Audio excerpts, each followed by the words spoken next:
And welcome to Hannity, and this is a Fox News alert. America and the world, they are on edge tonight. A large fire now burns outside the U.S. Embassy, that is in Beirut, as the entire Middle East is on the verge of imploding. And tonight, Iran, they are now threatening to involve themselves directly in this conflict. If that happens, all bets are off, and the entire Middle East could, in fact, potentially get involved. Back in Gaza, hundreds are dead after a blast at a local hospital in what the IDF says is the result of a misfired rocket from the terror group, the Islamic Jihad. They have the intelligence to back up their claim. They have phone conversations, and I would assume that will be released in time. According to the editor-in-chief of the Jerusalem Post, there are reports that the IDF is in possession of, quote, a recording of a conversation between Islamic Jihad terrorists confirming that they launched the rocket that hit the Gaza hospital. Meanwhile, Joe Biden, your president, will soon be headed to Israel. But the leaders of Egypt, Jordan, and the somewhat moderate Palestinian Fatah Party, they have all canceled their meetings with Joe, which is nothing but a complete humiliation for our country and especially the President of the United States. The world, unfortunately, sees what we all see, and that is a weak, a frail, cognitive mess president pretending to be influential. This, let there be no doubt, this is a slap in the face to our president, Joe Biden.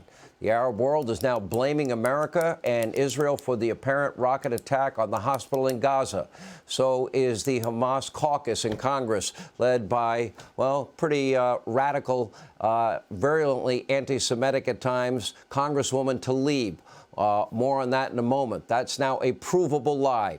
Also breaking tonight, a big new update from the battle for Speaker and a message that I have to Republicans tonight. Plus, I'll have another message for Hakeem Jeffries, AOC, and other radical Democrats. They are trying actively now to sabotage Republicans and upend the entire balance of power in the House of Representatives. We'll also bring you the latest from around the country and worldwide, where anti-Semitism and terrorist threats are now surging. One lawmaker is calling on the Department of Homeland Security to deport foreign nationals who have demonstrated support for Hamas. Senator Tom Cotton of Arkansas will be here. He will join us with more.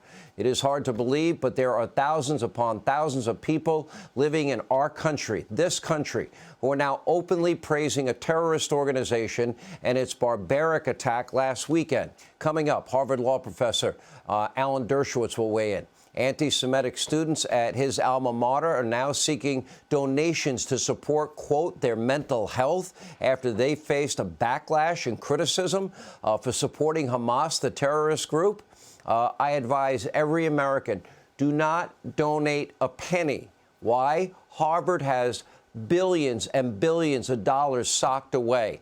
Let them pay for the mental health treatment of their ignorant student body. But tonight's top story, yet again, under Biden's so-called leadership, another crisis at home and abroad. How did we get here? 3 years ago, there was peace in the Middle East. Israel and the Arab world, they were actually working together in a way that I never thought I'd see in our lifetime.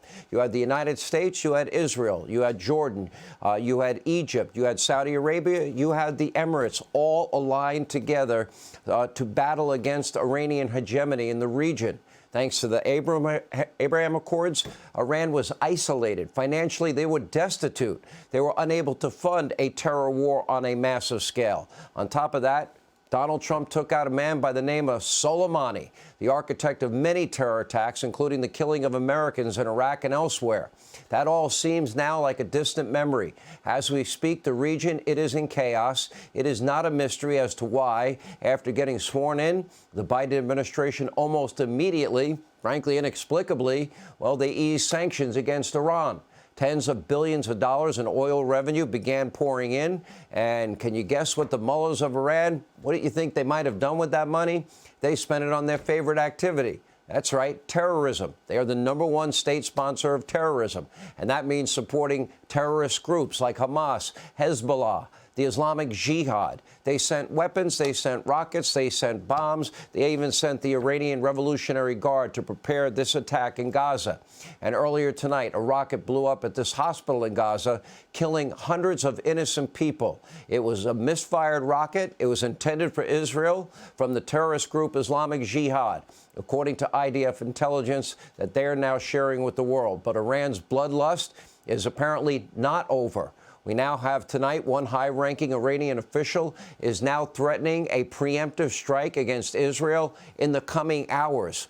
So is Israel on the brink of not only a two-front war, but a three-front war? You know, are we really hours away from a much bigger conflict that could literally engulf the entire Middle East? Will the U.S. be dragged into another global conflict and war? Hey, Sean Hannity here. Hey, click here to subscribe to Fox News YouTube page and catch our hottest interviews and most compelling analysis. You will not get it anywhere else.